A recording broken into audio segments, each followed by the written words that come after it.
A segunda é importantíssima. Isso se refere à estrutura de capital da economia, que o professor Miller ontem colocou muito bem.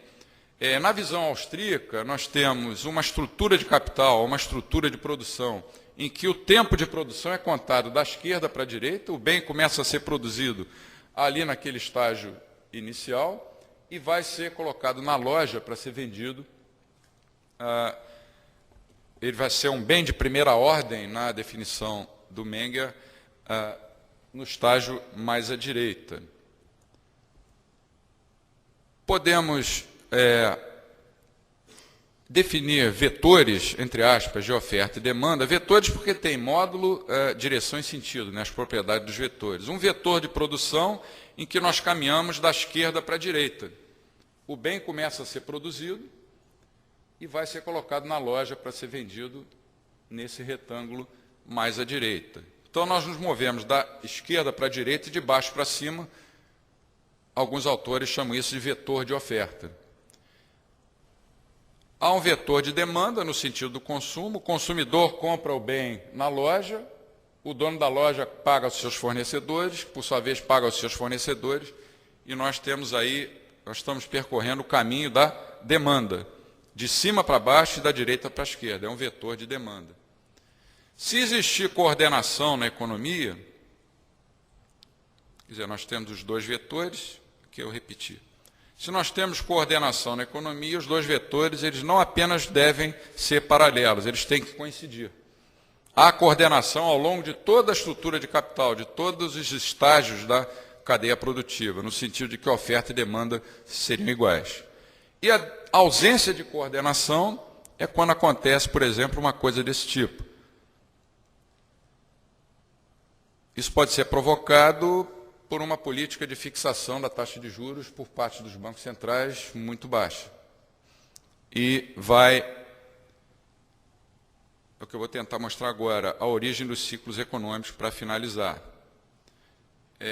Qual a origem dos ciclos econômicos na concepção austríaca? Desde o Mises, no livro dele de 1912, Teoria da Moeda e do Crédito, até o Prices and Production do Hayek, até os trabalhos mais recentes de Roger Garrison e de outros, né?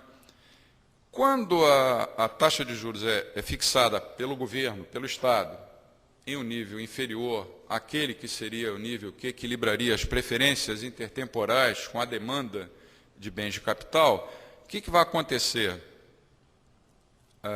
Esse é o chamado triângulo de Hayek, né? Você pode aproximar isso tudo aí por um triângulo. Mas vai acontecer,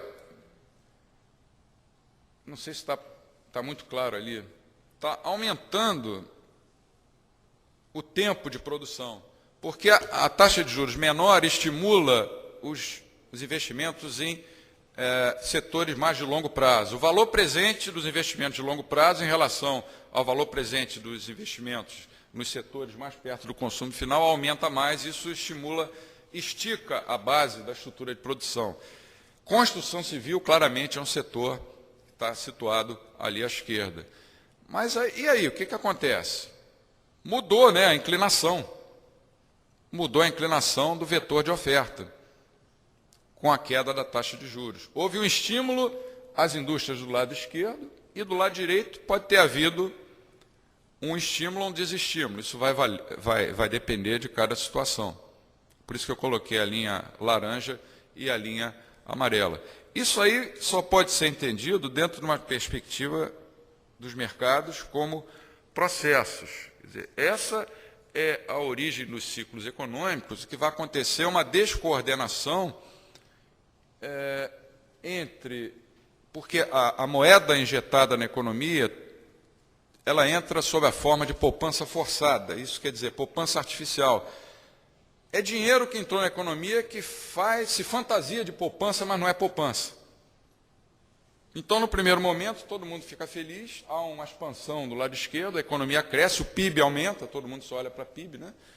Mas depois se descobre que houve maus investimentos, e esses maus investimentos significam as damas de espadas, aquele joguinho do Windows, né? Que as instituições financeiras do mundo inteiro acabaram descobrindo nos seus balanços. Como se elimina isso? Vamos voltar aos anos 30. se perguntasse ao Hayek como acabar com a Grande Depressão, por exemplo, o primeiro-ministro inglês ou o presidente dos Estados Unidos, ele ia dizer, não faz nada. Essa depressão foi provocada pelos seus antecessores nos anos 20, cruza os braços que isso vai acabar. Aí entrava o Keynes e aconselhava o presidente ou o primeiro-ministro, não, o senhor tem que aumentar os gastos públicos, que é tudo que qualquer político de qualquer país, de qualquer partido quer ouvir. Isso explica a vitória, né, entre aspas, de Keynes no debate com o Hayek. Conclusões para finalizar. Primeira, a escola austríaca não estuda mercados em equilíbrio, não é tão importante você estudar equilíbrios de concorrência perfeita, de monopólio, enfim, as 4 formas de mercado. Não é o número de participantes que vai dizer se existe ou não existe competição nos mercados. Pode haver um mercado com 2 ou 3 participantes e existir competição entre eles. E pode haver um mercado com 80, 100 participantes em que não exista competição. Esse é um equívoco, porque muitas vezes nós somos criticados, nós que defendemos o livre mercado em geral, vocês vivem num mundo imaginário de concorrência perfeita. A resposta que nós podemos dar aos austríacos é, vocês vivem num mundo imaginário de equilíbrio. Segunda, em razão de tudo que eu procurei descrever rapidamente, os mercados são processos, para os economistas austríacos, essencialmente dinâmicos, que costumam tender para o equilíbrio. Terceiro, o mercado, visto como processo, é uma ferramenta essencial, juntamente com outras, para entender a dinâmica dos ciclos econômicos e muitos outros fenômenos da economia. Quarta, qualquer interferência externa ou intervenção estatal nesse processo bagunça de vez com esse processo, coloca uma fumaceira que impede o processo de coordenação, que é ponto essencial em qualquer mercado. Quinta, o processo de descoberta fica comprometido e acaba afetando, mesmo que o Estado não tenha tido essa intenção, dezenas ou centenas de outros mercados em que o governo nem estava pensando em intervir diretamente. E, por fim, o processo de mercado, por si só, já é suficiente para rejeitar a possibilidade de cálculo econômico, né, nas economias planificadas.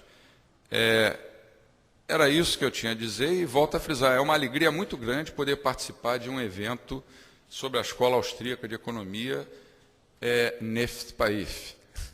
Obrigado.